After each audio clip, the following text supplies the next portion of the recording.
सुद्धा.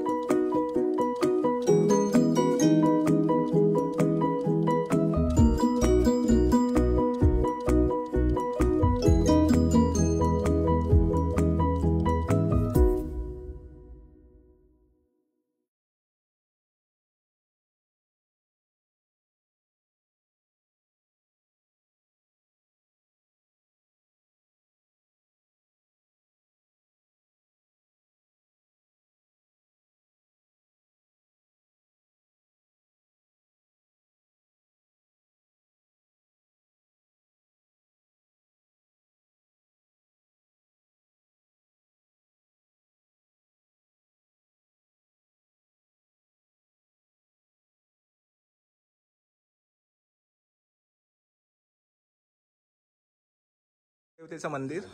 मी हर्ष आणि विशाल यांच्यासोबत आलो आहे. आता आपण बरोबर पुलावर आलो आहोत आणि तुम्ही ऐकू शकता नदीचा पाण्याचा आवाज. असा पाण्याचा प्रवाह आहे. आणि आज आम्हाला असं सुद्धा कळलं की नदीमध्ये मगरी सुद्धा आहेत, म्हणून कोणी आता पोहायला जात नाही आहे. बघूया आपल्याला मगर मिळते का.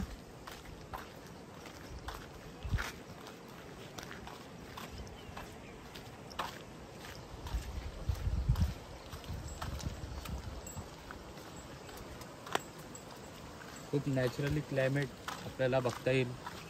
तर हिरवगार वातावरण, खूप कोकण सुंदर आहे. कोकण स्वर्ग आहे. म्हणजे कोकण म्हणजे देवभूमी आहे. अशीच म्हणजे चांगली ठेवा. ही अशी शुद्ध हवा, शुद्ध पाणी, स्वच्छ सूर्यप्रकाश, याच्यामध्येच खरं सुख आहे. असे वेगवेगळे ओढे एकत्र येतात आणि एक नदी बनते.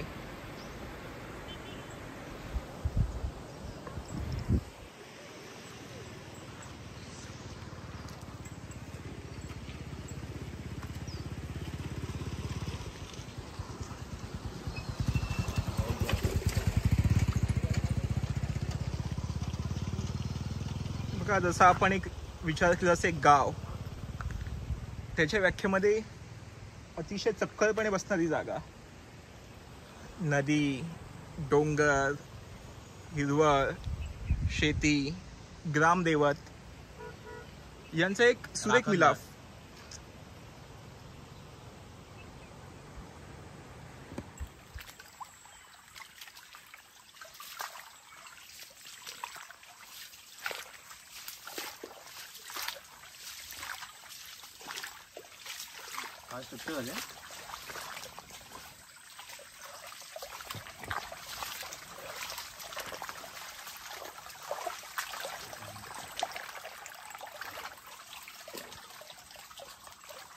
आता आम्ही ओहोळामध्ये उभे आहोत. गावोगावी असे ओहोळ खूप दिसतात. बघा किती स्वच्छ पाणी आहे, एकदम स्वच्छ काचेसारखं. हेच पाणी पुढे जाऊन